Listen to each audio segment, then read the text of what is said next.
어제 떡국 맛있게 드셨습니까? 떡국 먹었으니까 한 살 드신 거지요? 아이들에게 떡국 2그릇 갖다 주면서 2살 먹었지 하고 장난치는 부모님들도 계시는데, 원래 떡국은 나이 먹기 때문에 먹는 음식이 아닙니다. 그거 아시나요? 떡국은 가래떡 썰어서 만들지요. 길게 뽑아진 가래떡은 복이 많이 있기를 원한다라고 하는 축복의 의미라고 합니다. 그리고 하얀 가래떡, 그 많고 많은 떡 중에 하필이면 하얀 가래떡 썰어서 그거 가지고 떡국을 만드는데, 하얀 떡을 먹는 이유는 작년에 참 힘들고 어려워서 뭐 이런저런 이야기들이 많아서 새해에는 깨끗하고 순결하게 삽시다라고 하는 의미로 하얀 떡을 먹는다고 합니다. 전혀 나이하고는 상관없습니다. 그러니까 100그릇 먹어도 100살 되는 거 아니니까 수화 잘 되시면 많이 드십시오.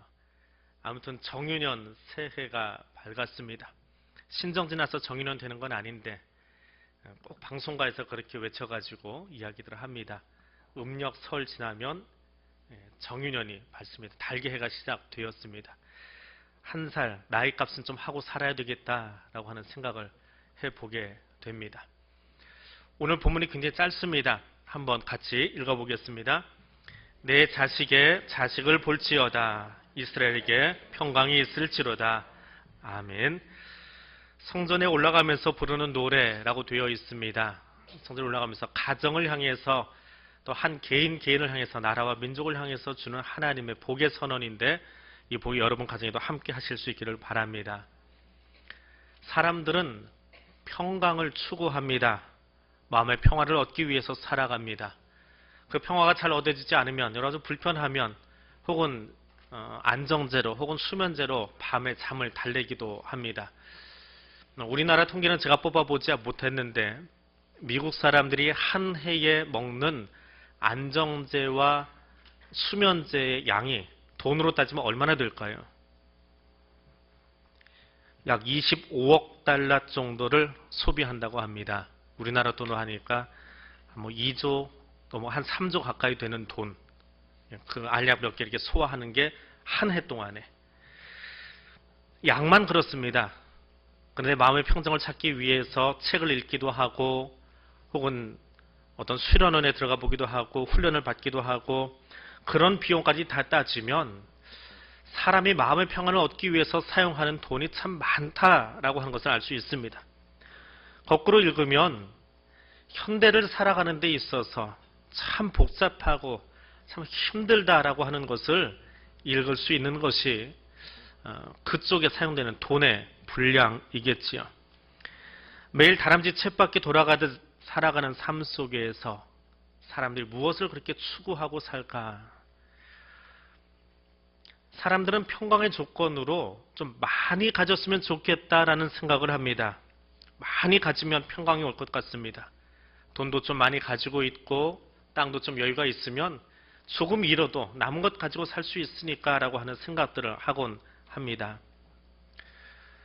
설 연휴 시작하면서 쿠폰 많이 받으셨나요? 세뱃돈 말고 쿠폰. 요즘 인터넷 세대라 이메일이 잔뜩 옵니다. 설 직전에. 근데 그게 뭐 안부를 묻는 이메일이 아니고, 설 연휴에 쓰십시오 하고 각 사이트에서 그 상품 할인 쿠폰이 와요.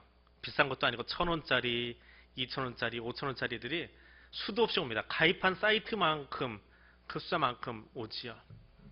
뭐 필요 없어서 다 지워버리기는 하는데, 마트에 가보면 그것도 꼬박꼬박 챙겨오는 젊은 사람들이 있어요. 그 쿠폰에, 할인 카드에, 정리 카드에 몇 개씩 꺼내가지고 물건을 사가는 사람들을 봅니다. 하나보다는 둘이 좋고 둘보다는 공짜가 좋은 세상. 하나에 만족하지 못하는 그런 현실을 바라보면서 바울이 이야기합니다. 주 안에서 기뻐하라. 내가 어떤 형편이든지 자족하기를 배웠다라고 말합니다. 자유하라, 기뻐하라, 만족하라. 어디에서요? 말씀 안에서. 내게 능력 주시는 자 안에서 내가 모든 것을 할 수 있다. 이것이 바울의 고백입니다. 하나님이 능력 주시기 때문에, 하나님이 함께 하시기 때문에 얻을 수 있는 것이지요. 진정한 평강은 무엇일까요? 진정한 평강은 지속적인 평강을 이야기합니다. 요즘 인기 있는 드라마가 뭔지는 모르겠습니다. 저희 집은 TV를 끊어놔가지고 드라마를 잘 보지를 못하는데 아이들이 오니까 여기저기서 본 드라마들을 이야기를 해요. 근데 몇 주 전까지 유행했던 드라마가 하나 있습니다. 그게 뭐예요? 네, 보셨구나. 도깨비. 근데 어떤 드라마가 됐든지 간에 드라마를 보면 짜증이 날 때가 있어요. 언제지요? 뭐 악한 사람이 등장할 때도 아니고요. 한참 피치를 올리고 있다가 순간적으로 끝나면서 다음에 계속 해보면 그 순간에 좀 짜증이 나요. 그럼 이제 동작 빠른 사람들은 인터넷 들어가서 다음 그 미리 보기를 보기도 합니다. 근데 마지막 회가 되면 아무리 재밌는 프로그램도 마지막이 있지요. 마지막이 되어지면 알려주지도 않습니다. 당일날 되어서 쳐다보아라 라고 하는 것이지요. 근데 하나님의 복주심은 어떤 걸까요? 끊임없이 그 복의 이야기가 쉬지 않고 계속되더라 라고 하는 거예요. 끝이 있는 것이 아니라 지속되는 평강이더라 라고 하는 것입니다. 스펄전 목사님이 이 이야기를 하면서 이렇게 적었습니다. 주님의 자비와 사랑이 계속되고 또 계속된다는 것을 기억하면 마음에 얼마나 위로가 되어질까. 오랜 순례 생활을 통해서 경험한 하나님의 영원한 사랑은 이제 거의 다 쓰여진 것이 아니다. 하나님의 선한 섭리는 끝없이 엮어진 줄과 같고 끝을 모르고 흐르는 강과 같고 끝없이 돌아가는 바퀴와 같고 영원한 불빛과 같다라고 말합니다. 옛날에 예루살렘에 아기 예수께 비쳤던 별빛이 그때로 끝나는 것이 아니라 이 땅의 마지막 날 우리를 주님께로 인도할 것이다 라고 말하고 있습니다. 하나님의 은혜와 축복을 책으로 기록한다면 그것은 속편이 끊임없이 나오는 만년 연재물에 해당한다. 그래서 그리스도인의 생활은 그 재미있는 것은 날이 갈수록 날마다 하나님의 은총을 경험할 수 있다는 것이다 라고 말합니다. 하나님의 선하심을 과거에 경험하셨습니까? 그러면 다음에도 계속될 것입니다. 구원의 축복을 경험하셨습니까? 다음에 계속될 것입니다. 하나님과의 관계는 다음에도 계속된다는 것입니다. 그리고 더 크게 위로가 되는 것은 힘들고 어려운 심령의 고통은 이번 호에서 끝난다는 것입니다. 다음 호에는 계속되지 않도록 하나님이 우리를 지켜주신다라고 하는 것입니다. 그래서 어느 찬송 시인이 쓴 것처럼 우리의 삶을 살아가노라면 마지막에 내 생에 남는 것은 영광만 남게 되더라라고 이야기하고 있습니다. 구원의 기쁨은 단회적인 사건이 아닙니다. 계속되어지는 사건입니다. 매일 고백되어지고 매일 감사의 제목이 나오고 순간순간 주시는 은혜로 점철되어지더라라고 하는 것입니다. 그리고 그 고백이 오늘 끝나는 것이 아니라 내일도 계속될 수 있더라라고 하는 것입니다. 그 하나님의 평강이 하나님 우리를 사랑하신다라고 하는 그 표현이 성경에 이렇게 적혀 있습니다. 예수께서 세상에 있는 자기 사람들을 사랑하시되 끝까지 사랑하셨다라고 말입니다. 미국의 한 여성 잡지에서 행복한 부부들이 말하는 결혼 생활의 비결이 무엇일까라고 공모를 했습니다. 행복한 부부 생활의 비결 1등이 무엇일까요? 어떻게 살면 행복할까요? 1등상을 받은 사람들은 이렇게 적어냈다고 합니다. 우리가 행복하게 사는 비결은 서로 사랑하고 좋아하는 데 있습니다. 우리는 상대가 무슨 말을 하든지 끝까지 들어주고 항상 웃음을 잃지 않는 데 있습니다. 라고 말하고 있습니다. 비결치고는 너무 간단한데 우리가 잘하지 못하는 것 같습니다. 근데 주님의 사랑이 이것입니다. 어눌하고 욕심 사납게 이야기를 해도 다 들어주신다는 겁니다. 때로는 주님의 마음을 가슴 아프게 행동을 해도 그 우리의 태도를 다 받아주신다는 겁니다. 그것이 하나님의 사랑입니다. 사도 바울은 빌립보에 있는 성도들을 바라보면서 성도들 간의 사랑함으로 함께하는 모습을 보고 기뻐하면서 편지를 적고 있습니다. 비록 자신은 감옥 안에 갇혀 있지만 내게 평안을 가져다 주는 소식은 성도들이 함께 사랑하고 있는 그 모습 때문이더라 라고 적고 있습니다. 워싱턴 포스트라고 하는 유명한 신문이 있습니다. 그 신문의 정치부장을 역임한 폴 테일러라고 하는 사람이 있습니다. 아마도 일반 신문에서 가장 끝발 있는, 세상적으로 끝발 있는 사람이라고 한다면 정치부장일 것입니다. 그 다음 순번이 사장으로 올라가는 자리이기 때문에 사람들에게는 가장 힘있는 자리로 비춰지곤 합니다. 이 폴 테일러 씨가 워싱턴 포스트라고 하는 그 유명한 신문의 정치부장을 역임한 다음에 사장의 자리를 욕심낸 것이 아니라 다음에 어떤 자리로 가고 싶습니까? 하고 물었더니 어린이와 가정 문제를 다루는 부서로 가고 싶습니다. 하고 이야기를 해서 화제가 됐던 적이 있습니다. 많은 사람들이 가서 취재를 합니다. 희한한 일이 벌어진 것이지요. 정치부장이 사회 파트, 그것도 가정 파트로 간다고 하니까 신입사원들이 들어가는 자리인데 왜 그곳을 갑니까? 라고 물어보았답니다. 그랬더니 폴 테일러 씨가 이야기합니다. 내가 평생의 기자 생활을 하면서 정치도 취재해보고 경제도 취재해보고 사회 문제도 취재해보았는데 알고 보니까 결국은 문제가 가정에 있더라 라고 하는 것입니다. 그래서 언론인으로서 내가 마지막에 관심 가져야 될 곳이 어디인가, 그 가정의 문제와 씨름해보고 싶다라고 말하는 것을 들었습니다. 이 땅의 문제가 무엇입니까? 정치권이 문제입니까?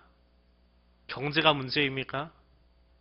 사회가 썩었습니까? 근데 불행하게도 정치인이나 경제인들 중에 그 가정이 존경받고 칭찬받는 가정이 몇이나 되는가 하는 것입니다. 문제는 가정이지요.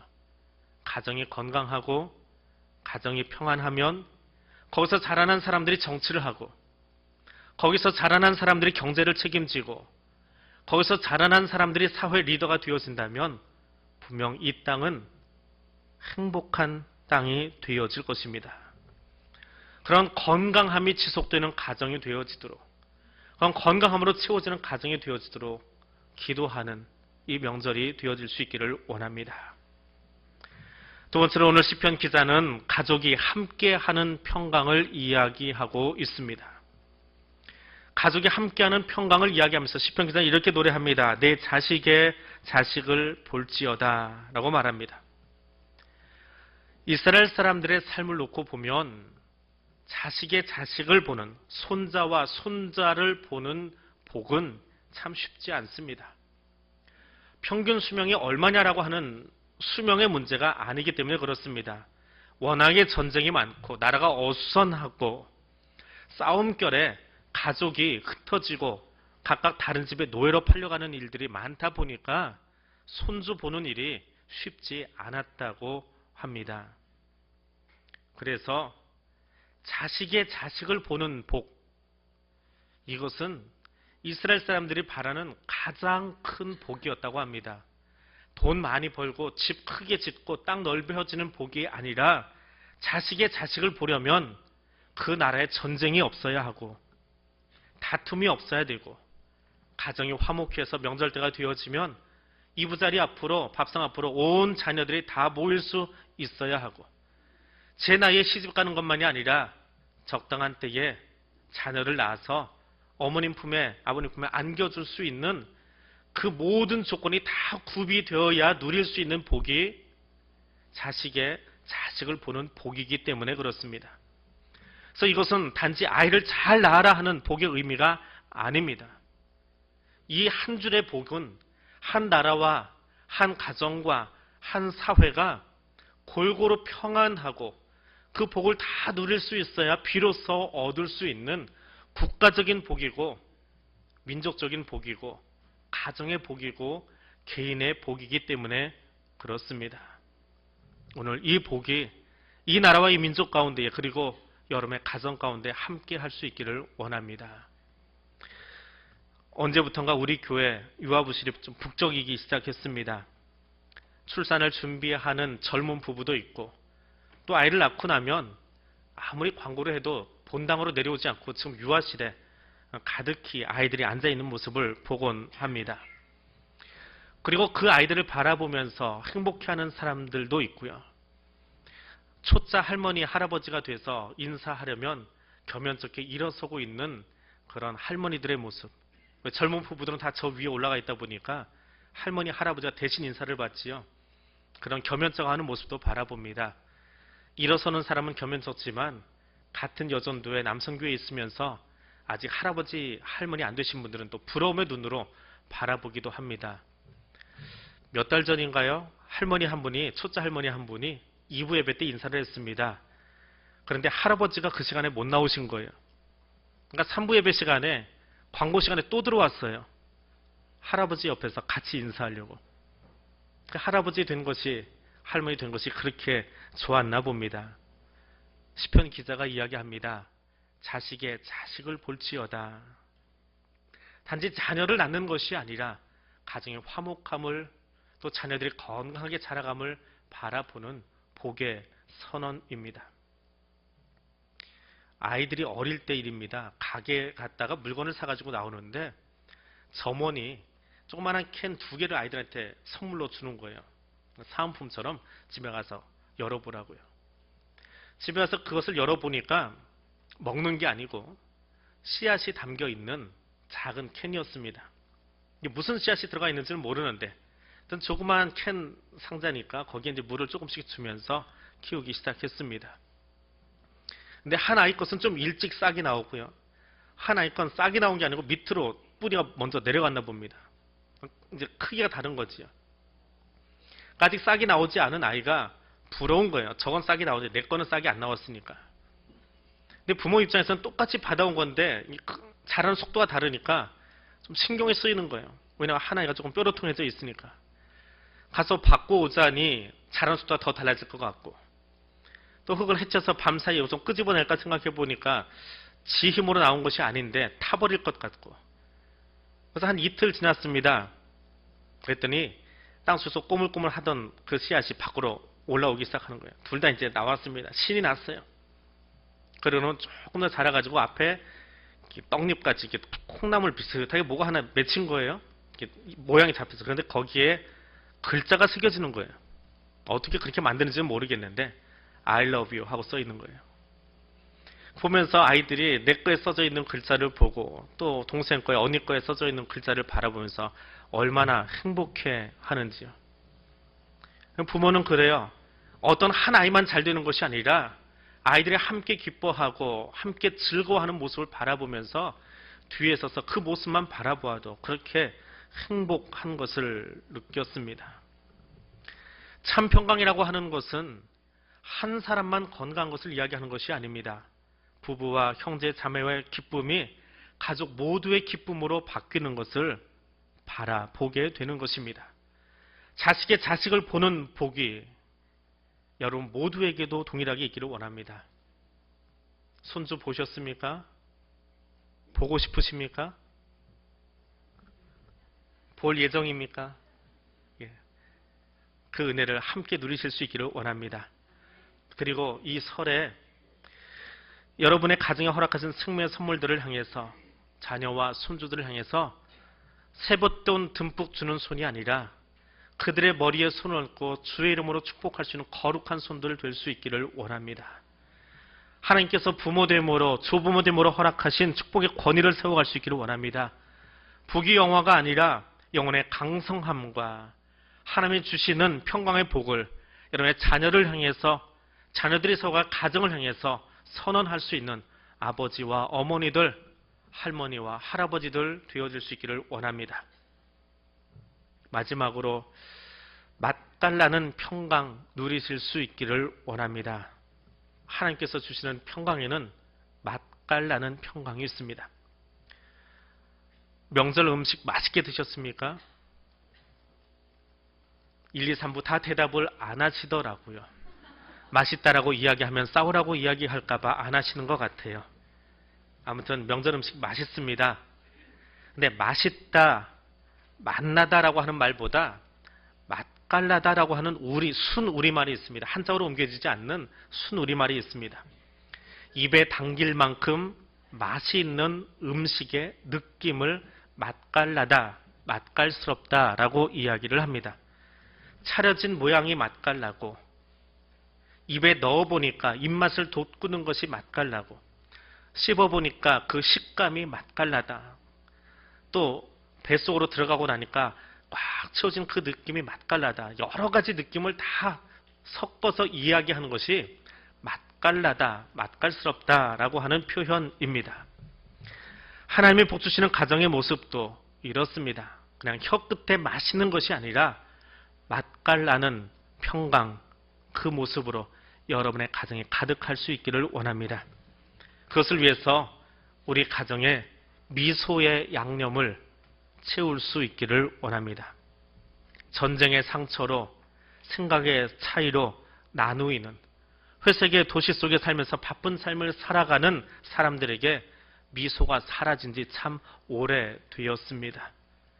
뭐가 그렇게 바쁜지 아이들도 지하철 타면 버스 타면 휴대폰으로 눈이 가버립니다.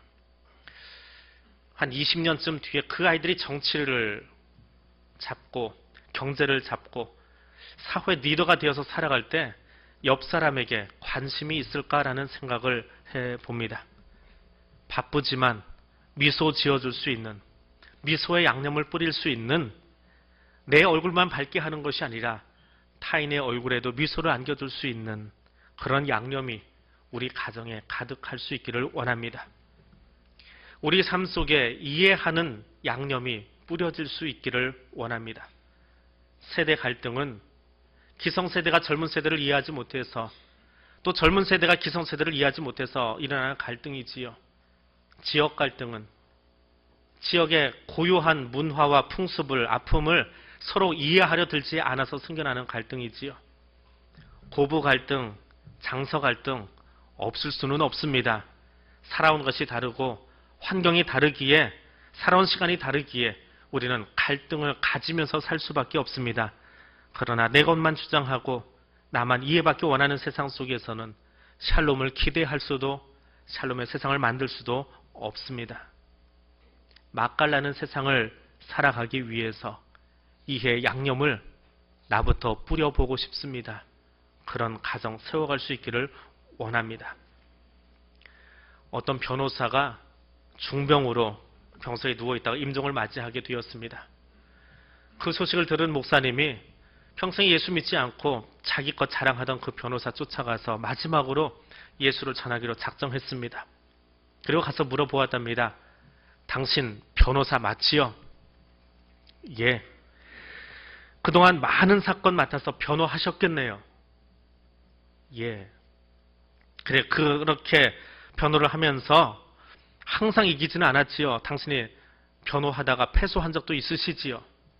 예. 지금 저는 당신에게 변호사 한 분을 소개해 드리려고 합니다. 그분은 죄인들을 위해서 변호하는데 단 한 번도 패소해 본 적이 없는 분입니다. 그분이 바로 예수 그리스도이십니다.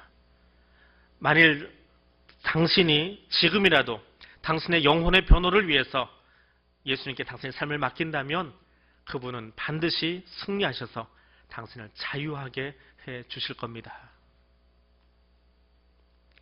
예수님이 나의 삶에 최고의 변호사가 되어질 수 있는 이유는 그분이 죄인인 나를 위해서 미소 지어주시고 그분이 나의 삶을 이해해 주시고 의롭다 하시기 때문입니다. 평강은, 맛깔나는 삶은 예수 안에서 맛볼 수 있는 삶입니다. 마음에 평강이 없으십니까? 예수 그리스도께 맡길 수 있기를 원합니다. 그분은 수입료를 원치 않습니다. 그분은 대가를 바라지 않으십니다. 그냥 맡겨주는 그것만으로도 행복해 하시는 분이 예수님이십니다. 그냥 그분 안에 서 있는 것만으로 만족해 하시는 분이 예수님입니다. 멋진 옷을 입고 나갈지, 어떤 구두 신을지 고민하지 않아도 괜찮습니다. 재판이 끝난 다음에 수입료를 얼마나 드려야 될지 고민하지 않아도 상관없습니다. 그런 것이 필요 없기 때문에 그렇습니다. 그저 주님 앞에 서셔서 하나님만이 주실 수 있는 맛깔나는 평강을 누려보시기를 바랍니다. 이 설 연휴 끝에 여러분의 가정에 감사의 기쁨과 제목들이 넘쳐날 수 있기를 원합니다. 그리고 그 행복한 이야기와 즐거움이 주님 안에서 더욱 커져가는 가정들 되시기를 바랍니다. 주님은 지금 여러분의 가정에 이 복을 선언하시고 그 평강의 복으로 평화의 삶으로 이끄시기를 원하고 계십니다. 맛깔나는 명절 되시기를 바랍니다. 기도하겠습니다. 거룩하신 하나님, 하나님께서 허락하신 쉼의 시간 가운데에도 나를 창조하시고 구원하시며 동행하시는 하나님께 감사함으로 예배의 자리에 나온 성도들을 보아주시기를 원합니다. 하나님께서 세우신 가정의 청지기들이 머리 숙였습니다. 혹은 아버지와 어머니로 혹은 자녀로 머리를 숙였습니다. 하나님 허락하신 자녀를 보는 복을 누리기 원하여 주 안에서 평강을 맛보기 원하여 하나님의 말씀의 방법으로 살기 원하는 백성들이 머리를 숙였습니다. 저들의 삶의 자리에 은총의 날개를 펴시고 하나님만이 주실 수 있는 신령하고 거룩한 복들로 채우시기를 원합니다. 구별된 가정들 되게 하여 주시고 세상의 빛과 소금이 되는 그리스도인으로 살아가기를 원하오니 성령 하나님 함께하여 주옵소서. 예수님 이름으로 기도드립니다. 아멘.